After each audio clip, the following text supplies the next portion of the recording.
Especiais de Maria Santíssima. Meditação sobre a Corredentora. Em 12 de julho de 1924, Maria Valtorta escreve: Nesta sexta-feira, ao rezar os mistérios dolorosos, creio que tive uma explicação divina mais clara sobre Maria Santíssima ser a Corredentora. Compreendi que a corredenção dela começou com a encarnação de seu Filho, Jesus, logo após o seu sim na Anunciação. Com isso, veio-me o sentimento de que ela, como corredentora, foi a pedra, o alicerce que tornou possível haver um Redentor. O ponto básico principal e simples é que sem ela não haveria um Redentor. Depois intuí que esse alicerce foi Maria, do qual a redenção feita por Jesus recebeu suportes, tomou forças, desde o sim de Maria até a sua ressurreição. Pensei assim porque me lembrei do que Jesus disse ao aparecer para ela, em primeiro lugar, imediatamente depois de sua ressurreição, conforme o capítulo 618.4 do Evangelho, como me foi revelado. Jesus disse: Tudo terminou, minha mãe. Agora não tens mais que chorar por teu filho. A prova terminou, a redenção se realizou. Essa prova foi referente a ela, que apesar de todos os ataques do inimigo, não deixou de acreditar na ressurreição de Jesus, enquanto todos os demais já não acreditavam ao ver o estado de Jesus. E Jesus continuou no mesmo capítulo 618.4. Minha mãe, obrigado por me teres concebido, criado, ajudado na vida e na morte. Eu ouvi quando as tuas orações chegaram até mim. Elas foram a minha força na dor, as minhas companheiras de viagem neste mundo e para além deste mundo. As vossas orações estiveram comigo na cruz e no limbo. Eram o incenso que precedia o pontífice que ia chamar os seus servos para os levar ao templo que não morre, ao meu céu. As vossas orações chegaram comigo ao paraíso, precedendo, como uma voz angélica, a procissão dos redimidos conduzida pelo Redentor, para que os anjos estivessem preparados para saudar o conquistador que regressava ao seu reino. O Pai e o Espírito Santo ouviram-nos e viram-nos e sorriram como a mais bela flor e a mais doce canção nascida no paraíso.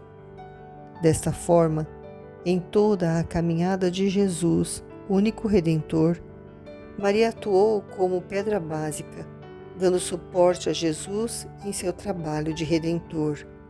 Ela fez esse suporte porque pediu ao Pai que ela sofresse todas as dores do Redentor desde o começo até o fim, e isso lhe foi concedido incruentamente. Então, com as suas dores e orações, ela fez vigília orante durante toda a redenção feita por Jesus, do começo até o fim. Ou seja, foi dado a ela ser o Alfa e o Ômega, como corredentora, acompanhando Jesus. Mas no capítulo 615.3, outro ponto importantíssimo, Maria Santíssima relatou a sua cunhada Maria de Alfeu. Satanás trabalhava nessas duas chagas sobrepostas, da morte de meu filho e do abandono de Deus, criando assim uma terceira chaga, que era a do terror da falta de fé. Eu tenho a certeza de que se eu tivesse aceitado a dúvida se tivesse cedido à tentação de Satanás e tivesse dito: não é possível que ele ressurja, negando Deus, pois dizer isso seria negar Deus com a sua verdade e potência, teria recaído no nada, tão grande redenção. Eu, a nova Eva, teria mordido de novo a maçã da soberba e do sentido espiritual e teria desfeito a obra do meu Redentor. Vejam o que diz Jesus no capítulo 610.16 sobre as tentações que são feitas a Nossa Senhora. Diz Jesus: a tortura continuou com assaltos periódicos até a aurora do domingo. Eu tive na paixão somente uma tentação, mas a mãe, a mulher, expiou pela mulher Eva, culpada de todos os males, muitas e muitas vezes. E Satanás, contra a vencedora, se desencadeou cruelmente com uma ferocidade 100 vezes maior. Maria o tinha vencido. Por isso, contra Maria foi a mais forte das tentações. Tentação para a carne da mãe, tentação para o espírito da mãe. O mundo crê que a redenção terminou com o meu último suspiro. Não, ela foi completada pela minha mãe, que acrescentou a sua tríplice tortura para pagar pela tríplice concupiscência, lutando duramente durante 3 dias contra Satanás, que a queria levar a negar a minha palavra e a não crer na minha ressurreição. Maria foi a única que continuou a crer. Grande e bem-aventurada ela é também por esta fé. Assim, era preciso que houvesse uma nova Eva que ficasse no lugar da primeira, mas esta deveria substituir a desobediência de Eva pela sua absoluta fé e obediência a Deus. Sem isso, a obra redentora ficaria sem efeito. Portanto, a redenção só ficou completa com a corredentora. Finalmente, o que foi dito no ditado de Jesus dos cadernos 43, do dia 25/11 de 1943, do qual destaco: o primeiro tempo da redenção é a criação, obra mais especialmente do Pai, da alma sem mancha, destinada a descer para habitar uma carne que seria posta como o tabernáculo de Deus, e o amor do Filho e do Espírito Santo velaram abençoadamente a sua formação.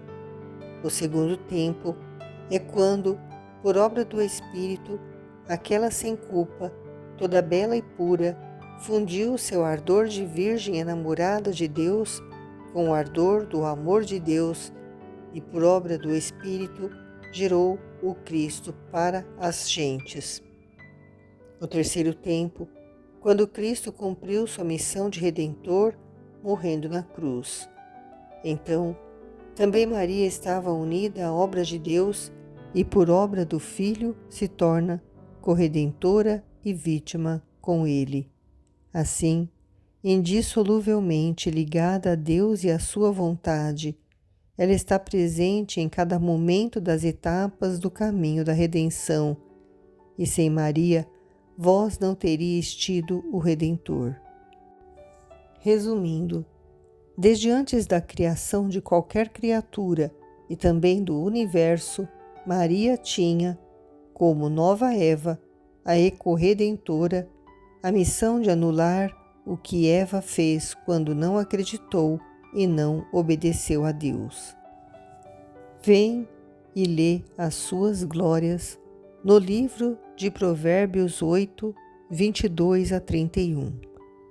Deus me possuiu no início de suas obras, desde o princípio, antes da criação, ab a eterno, fui predeterminada. No princípio, antes que fosse feita a terra, ainda não existiam os abismos e eu já era concebida.